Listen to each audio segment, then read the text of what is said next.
اعوذ باللہ من الشیطان الرجیم بسم اللہ الرحمن الرحیم تبارک الذی جعل فی السماء بروجا وجعل فیہا سراجا وقمرا منیرا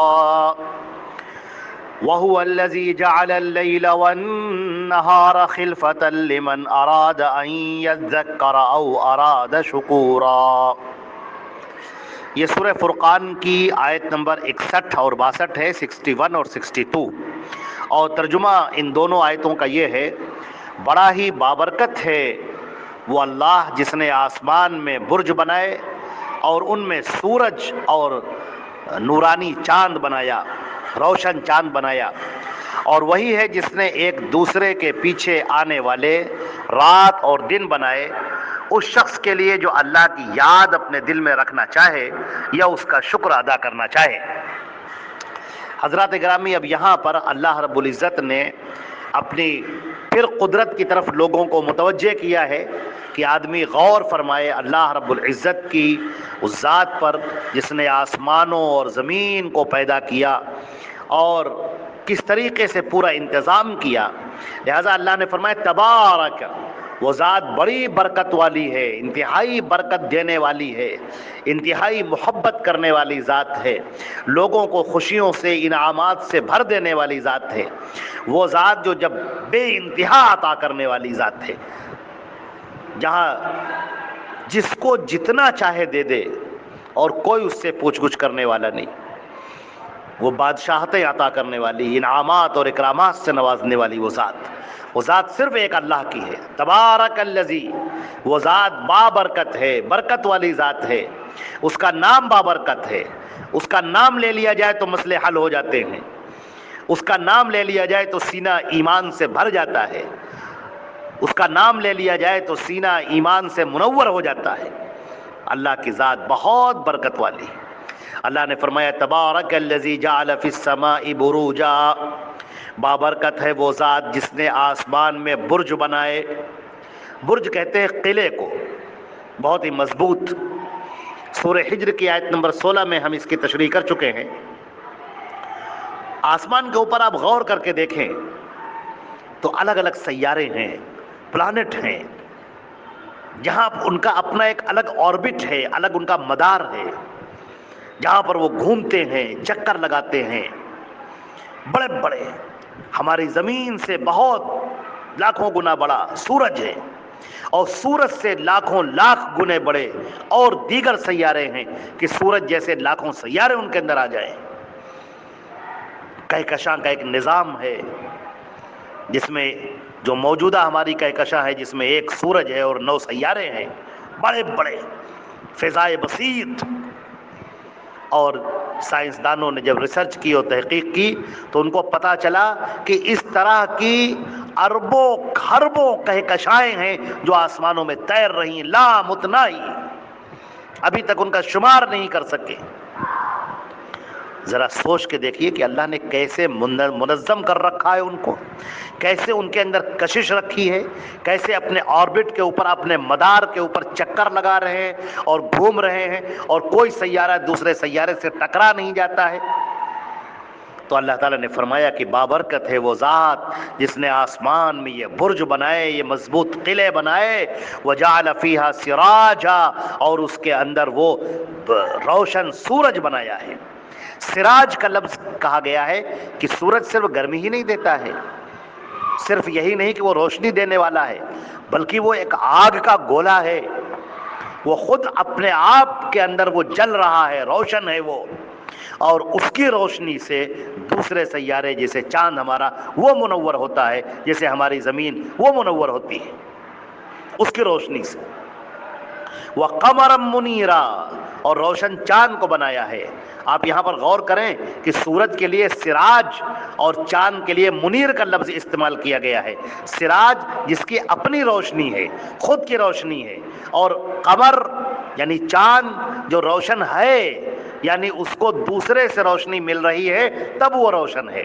ہماری زمین یا یہ چاند یہ سورج کی روشنی سے روشن ہے۔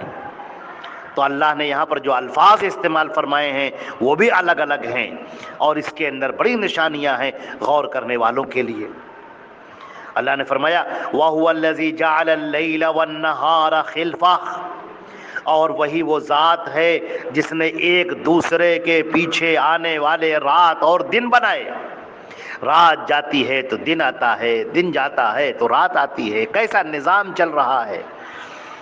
سورج کی مجال نہیں ہے کہ ادھر وہ چاند سے جا کر ٹکرا جائے، چاند کی مجال نہیں ہے کہ کسی اور سیارے سے جا کر ٹکرا جائے، زمین کسی اور سے آگے نکل جائے، ایسا کچھ نہیں ہے۔ ایک نظام بنا دیا گیا ہے اللہ رب العزت کی طرف سے، اور سب اپنے اپنے مدار میں گردش کر رہے ہیں۔ اور قرآن پاک میں سورہ یاسین میں تو کہا گیا تیر رہے ہیں، تیر رہے ہیں باقاعدہ۔ کتنے اچھے الفاظ استعمال کیے گئے۔ آج جو ان سیاروں کو دیکھتا ہے وہ ان الفاظ پر گرویدہ ہو جاتا ہے کہ اللہ رب العزت نے جو لفظ فرمائے ایگزیکٹ وہی پایا جا رہا ہے۔ وہ ذات ہے جس نے رات اور دن بنائے۔ یہ رات اور دن کے تبدیل ہونے میں بڑی نشانیاں ہیں غور کرنے والوں کے لیے، علم والوں کے لیے، جو اس پر غور کریں اور دیکھیں۔ وہ لوگ جو اللہ کی عبادت سے بھاگ رہے ہیں، وہ لوگ جو اللہ کی قدرت سے بھاگ رہے ہیں، وہ لوگ جو غور کرنا نہیں چاہتے۔ سورج نکلا ہے لیکن اپنی آنکھوں کو بند کیے بیٹھے ہیں۔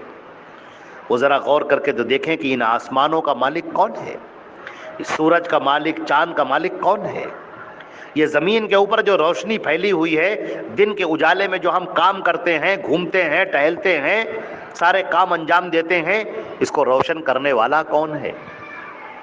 اس کو رات کی تاریکی میں ڈال دینے والا کون ہے؟ پھر اس تاریکی کو پھاڑ کر روشن دن نکال دینے والا کون ہے؟ وہ ذات تنہا ایک اللہ کی ہے۔ وہ جب چاہے اس دنیا کو ختم کر دے، جب چاہے ان سیاروں کے نظام کو ختم کر دے، نابود کر دے۔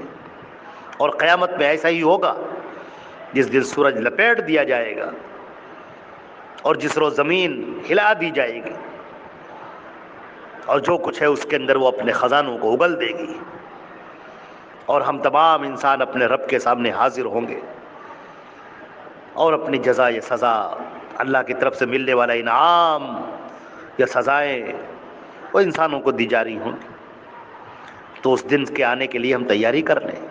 فرمایا گیا کہ وہ جس نے رات اور دن کو بنائے ہیں ایک دوسرے کے پیچھے آنے جانے والا، یہ نشانیاں ہیں لمن اراد ان یذکر، اس کے لیے جو نصیحت حاصل کرنا چاہے، او اراد شکورا، یہ شکر گزار ہونا چاہے۔ بندہ جب اس کائنات پر غور کرتا ہے، جب اپنے آپ پر غور کرتا ہے، تو اس کو نظر آتا ہے کہ میرا تو اپنا کچھ بھی نہیں۔ یہ زمین جس پر ہم کھڑے ہیں آگ کا گولا ہے، وہ سورج جو ہمارے سروں کے اوپر ہے آگ کا گولا ہے۔ جب چاہے اللہ رب العزت اس زمین کو کھینچ کر اس سورج کے اندر ڈال دے اور سب بھسم ہو جائے، اور جب چاہے وہ زمین کو پھاڑ دے اور سارے انسان اسی کے اندر دھس جائے، جب چاہے وہ سمندروں کو ابال دے اور لوگ اسی کے اندر غرقاب ہو جائے، ڈوب جائے۔ کتنی اللہ کی نشانیاں ہیں، کتنی اللہ کی قدرت ہے۔ اگر انسان غور کرے، اپنے آپ پر غور کرے، اپنے ہاتھوں پر، پیروں پر، دل پر، دماغ پر، چاروں طرف قدرت کی پھیلی ہوئی نشانیوں پر، اللہ کیسے ان کو بناتا ہے، کیسے ان کو نکالتا ہے۔ الہ مع اللہ، کیا اللہ کے علاوہ کوئی دوسرا بھی ہے جو یہ سب کرتا ہو؟ بلا شبہ کوئی نہیں ہے، یہ سب کرنے والا کوئی نہیں، وہ تنہا ذات ایک اللہ کی ہے۔ اے اللہ، ہم تجھ پر ایمان لاتے ہیں، تیرے بھیجے ہوئے رسول حضرت محمد مصطفیٰ صلی اللہ علیہ وسلم پر ایمان لاتے ہیں۔ یا اللہ ہم تیرے شکر گزار ہیں، یا اللہ تیرا ہم شکر ادا کرتے ہیں۔ یہ زندگی کی جو سانس ہمیں میسر ہے، جو ہم سانس لے رہے ہیں اور سانس چھوڑ رہے ہیں، یا اللہ تیرا احسان ہے۔ یہ جو اس زمین پر زندہ کھڑے ہوئے ہیں، یا اللہ تیرا احسان ہے۔ اے پاک پروردگار عالم، تیرا کرم ہے، تیرا احسان ہے۔ اے اللہ تو ہماری مغفرت فرما، ہمارے گناہوں کو معاف فرما۔ یا اللہ ہمیں غور کرنے کی توفیق عطا فرما، ہمیں سوچنے سمجھنے کی صلاحیت نواز دے کہ ہم سوچیں ذرا سا۔ اے اللہ، اور جو تیرے بارے میں سوچ لیتا ہے وہ بے اختیار سجدے میں گر جاتا ہے، اور بغیر سبحان ربی العلیٰ کہے ہوئے اسے چین ہی نہیں آتا۔ تو یہ دو آیتوں کی تشریح فی الحال ہم نے کی ہے۔ انشاءاللہ اللہ نے چاہا تو یہ سلسلہ اور بھی آگے جاری رہے گا۔ اللہ تعالیٰ اس کو قبول فرمائے اور ہم کو اور آپ کو سب کو نصیحت اٹھانے کی توفیق عطا فرمائے۔ السلام علیکم ورحمۃ اللہ وبرکاتہ۔